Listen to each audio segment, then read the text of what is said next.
आज मैं आपसे एक सवाल पूछना चाहता हूँ।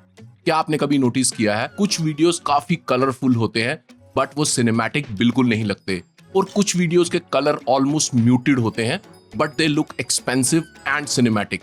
Y? Because most people think colour grading का मतलब होता है कलर्स को बूस्ट करना, एक सिनेमैटिक लट अप्लाई करना और कंट्रास्ट को इंक्रीज करना। पर दोस्तों सच ये है कि एक ग्रेट कलर ग्रेडिंग का सिर्फ कलर से ज्यादा लेना देना नहीं होता। इट्स अबाउट हायरार्की, और अगर आप इस हायरार्की को समझ गए ना तो बिना ज्यादा एफर्ट किए आपकी फुटेज सिनेमैटिक लगने लगेगी। So let's dive in.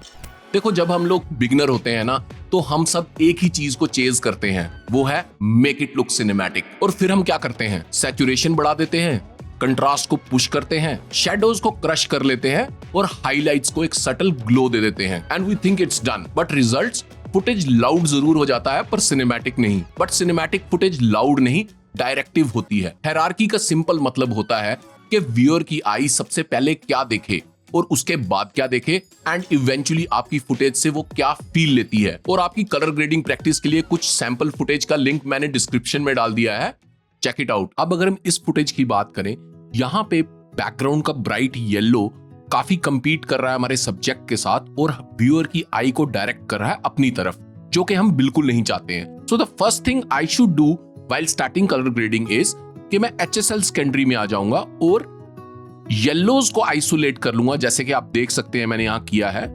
थोड़ा सा डी नॉइज और ब्लर भी कर लूंगा and then I will bring down the saturation of yellow quite a bit. मैं मास्क हटा के आपको दिखाता हूं। So it was like this. अब मैं इसको कम कर रहा हूं तो पीछे के येलोज काफी न्यूट्रल हो रहे हैं और हमारी ब्राइड पे हमारा ध्यान जा रहा है, ना कि बैकड्रॉप पे। The second thing you can do is you can lower down the exposure a tad also. तो आप देखेंगे मैं इसका एक्सपोजर थोड़ा सा नीचे ले जा रहा हूं बैकड्रॉप का, जिससे कि अगेन मेरी ब्राइड को और मेरे फोरग्राउंड को एक पंच मिलेगा। And last I will reduce the sharpening also a tad. वैसे भी वो थोड़ा सा ब्लर है तो थोड़ी सी शार्पनिंग कम करने से कोई खास फर्क नहीं पड़ेगा, रादर वो और डीफोकस हो जाएगा। इसके बाद मैं कर्व्स में आ जाऊंगा and I will create a subtle S curve और मैं अपने शेडोज को हल्का सा लिफ्ट करूंगा एक फेड देने के लिए एंड व्हाइट पॉइंट को भी थोड़ा सा क्रश करूंगा और हाइलाइट्स को हल्का सा लिफ्ट करूंगा। अब अगर मैं आपको ये चेंज दिखाऊं तो पहले ये ऐसा लगता था और अब ये ऐसा लग रहा है, जिससे कि हमारी ब्राइड पे हमारा फोकस आ रहा है। And you would agree, real life में भी तो हायरार्की होती है ना।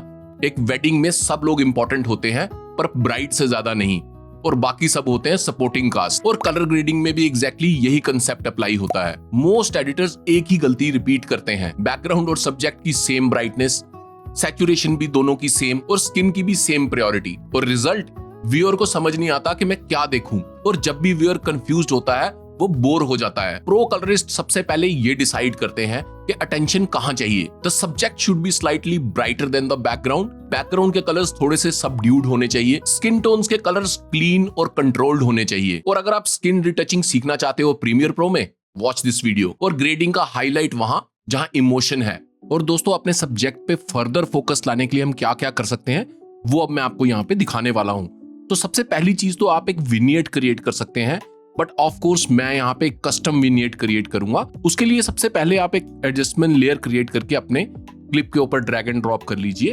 अब हम अपनी लुमेट्री बेसिक करेक्शन में आके सबसे पहले एक्सपोजर को डाउन करेंगे अराउंड अबाउट -0.5 और हाइलाइट्स को हम डाउन करेंगे around about 50, I mean -50, and shadows को भी हम हल्का सा डाउन करेंगे अराउंड अबाउट -15 के करीब। Now will create a circular mask on this Lumetri layer. तो मैंने ये मास्क यहाँ पे क्रिएट कर लिया और इस मास्क को मैं इन्वर्ट कर लूंगा। अब अपने प्रोग्राम मॉनिटर में मैं फुटेज को थोड़ा सा जूम आउट करूंगा और इस मास्क को एक्सपैंड कर लूंगा जस्ट लाइक दिस, और मैं इसके फेदर को भी काफी इंक्रीज कर लूंगा। आप अपने सब्जेक्ट के अकॉर्डिंगली, अपनी फुटेज के अकॉर्डिंगली ये एडजस्टमेंट्स कर सकते हो। नाउ इज द टाइम कि इस मास्क को आप चेक करें कि ये कैसा काम कर रहा है। अगर आपको लगता है कि इसकी स्ट्रेंथ ज्यादा है तो आप इस लेयर की ओपेसिटी को कम भी कर सकते हैं।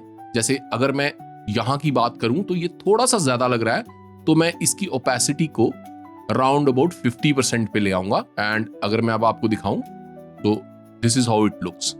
The second thing we are going to do is हम एक और एडजस्टमेंट लेयर लेंगे और इस क्लिप के ऊपर ड्रैग एंड ड्रॉप कर लेंगे। अब इसके बाद हम अपने फिल्म इम्पैक्ट डैशबोर्ड पे आ जाएंगे। अगर आप ये नहीं देख पा रहे हैं तो ये आपको विंडो एक्सटेंशंस के अंदर मिल जाएगा, आप यहाँ से इसे ओपन कर सकते हैं and of course it's free in Premiere Pro now, तो यू मस्ट यूज इट। और मैं एसेंशियल एफेक्ट्स में जाके अपनी एडजस्टमेंट लेयर के ऊपर ब्लर एफेक्ट्स को अप्लाई कर दूंगा। तो आप देख सकते हैं पूरी फुटेज ब्लर हो गई है। अब मैं इफेक्ट्स कंट्रोल में आ जाऊंगा और मैं अपनी इस ब्लर लेयर पे अपनी फर्स्ट लेयर से जो हमने लुमेट्री पे मास्क क्रिएट किया था उसे कॉपी करके पेस्ट कर दूंगा।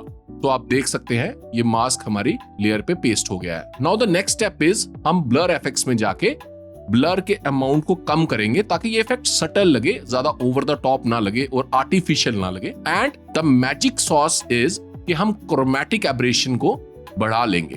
अब मैं यहाँ पे उसे 100% कर रहा हूं सो दैट आप YouTube पे उसे देख सकें, बट आप अपनी फुटेज के अकॉर्डिंगली ब्लर अमाउंट और क्रोमैटिक एब्रेशन के अमाउंट को एडजस्ट कर सकते हैं। सो अब आप देख सकते हैं कि हमारी आंखें सब्जेक्ट की तरफ ज्यादा ड्रॉ हो रही हैं because human eyes blur parts पे फोकस नहीं कर पाती, इसलिए they tend to move towards the sharpest part in the image. क्योंकि जब सब कुछ इंपॉर्टेंट होता है तो कुछ भी इंपॉर्टेंट नहीं रहता, राइट? इसीलिए कभी कभी लेस सैचुरेटेड सॉफ्ट इमेज ज्यादा सिनेमैटिक लगती है as compare to punchy Instagram look, क्योंकि हायरार्की क्लियर होती है। अगली बार जब ग्रेड करो तो ये मत सोचो कि इसे सिनेमैटिक कैसे बनाऊं, रादर ये सोचो कि मैं दिखाना क्या चाहता हूं और कौन सा एरिया सिर्फ सपोर्ट करेगा और किस एरिया को बिल्कुल म्यूट कर देना है। अब दोस्तों जैसे कि आपने देखा हमने इस फुटेज में बैकग्राउंड के येलो को काफी म्यूट किया और अपनी ब्राइड को पॉप किया। Now the second thing we can do is कि आप देख सकते हैं यहाँ पे ये बुद्धा जी का स्टैचू है जो काफी ब्राइट है, सिल्वर कलर का,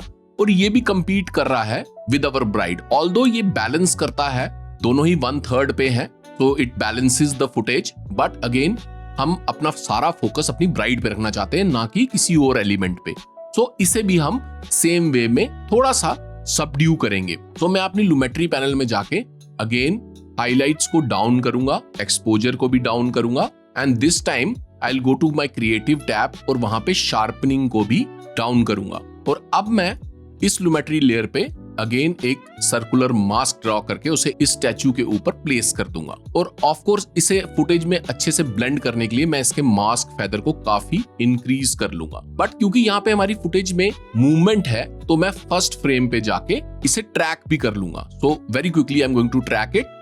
सो यू कैन सी अब ये बुद्धा का स्टैचू थोड़ा सा म्यूटेड लग रहा है और हमारा ध्यान अगेन मोर एम्फेसाइज हो रहा है अपनी ब्राइड की तरफ। Colour grading is more like lighting a film scene but in editing software. देखो लट्स यूज करने का प्रॉब्लम ये नहीं कि वो एक अनप्रोफेशनल वे है, प्रॉब्लम ये है कि लट्स कलर ग्रेडिंग की हायरार्की को नहीं समझते। वो आपके फ्रेम के हर पिक्सल को एक सेम ट्रीटमेंट देते हैं। लाइफ में हम सबको इक्वालिटी चाहिए, पर सिनेमा में इक्वालिटी नहीं, प्रायोरिटी इज द किंग। तो अगर आपका ग्रेड टेक्निकली तो करेक्ट है पर इमोशनली फ्लैट लग रहा है, प्रॉब्लम कलर्स की नहीं, प्रॉब्लम हायरार्की की है। और अगर आप देखना चाहते हो कि ये हायरार्की मैं रियल वेडिंग प्रोजेक्ट्स में कैसे अप्लाई करता हूं, वॉच दिस वीडियो। वहां थ्योरी नहीं, हार्ड अर्न्ड रियलिटी मिलेगी।